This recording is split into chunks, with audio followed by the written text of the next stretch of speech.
Hey everybody. So I am home from my conference and I'm on my break, but I wanted to bring you a client story with Aimee. So welcome.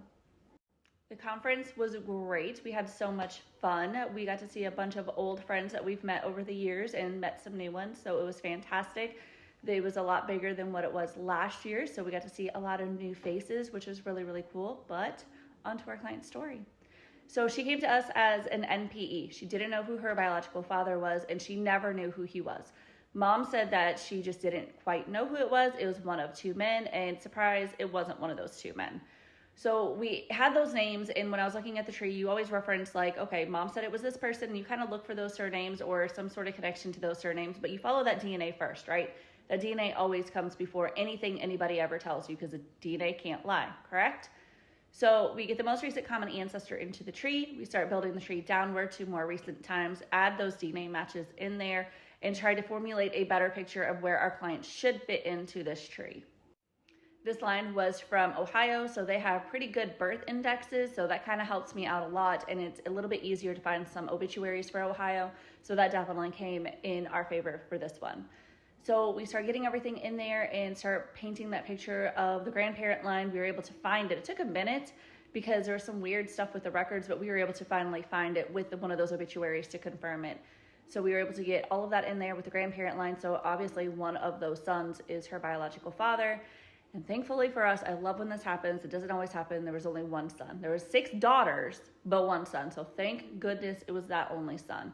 We get some contact information for her, and she sits on it for about a month. She doesn't want to do anything, so a month later, she contacts me again. She's like, hey, I'm ready to reach out. I'm comfortable with it. I've talked to my family. I think I'm ready. And so I kind of coach her on how to say things, how to approach the situation, and the questions to ask. Told her to write everything down so that way she's ready and she's prepared, and to have that paper with her when she makes that phone call, because that's the way she wanted to reach out. So she could sit there and write everything down that he is saying. Even better, record it, right? So you don't miss anything. But she was able to write everything down. She got all of her questions answered, and he was open to the idea of doing a paternity test. He did not want to do one on ancestry, which is fine. He wanted to do a lab one, and he offered to pay for it. He wanted to know. He was excited, nervous, scared, and he was also a little apprehensive, understandably. Somebody just called you on the phone and said, hey, I think you're my dad. You know what I mean? He was a little apprehensive, which is natural. But he paid for the test. They did it, and less than 48 hours later, they had a match. He was her biological dad. This gentleman is married with 4 children, and this wasn't something that had to do like an extramarital affair or anything like that. He was single, and the biological mother, she was single too. So nothing like that. They just had some sort of brief fling. He didn't remember her, but when the birth mom found out his name, she remembered him. She's like, oh yeah, I forgot about him.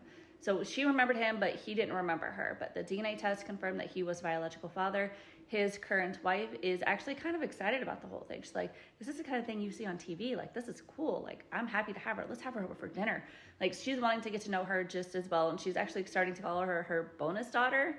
And so that's really, really cool that his wife is accepting everything. Is really cool with the whole situation. But that's it for today. I will see you guys later. Don't forget to hit like, follow, and share. And up in our link tree is our YouTube channel for Lost and Found No More Secrets. You don't want to miss an episode of that show. If you are somebody who is looking for a biological parent or need help with your family tree, whatever, again, in that link tree is the link to our website. So go to our website and go take a look at us. But that's it. Bye, guys.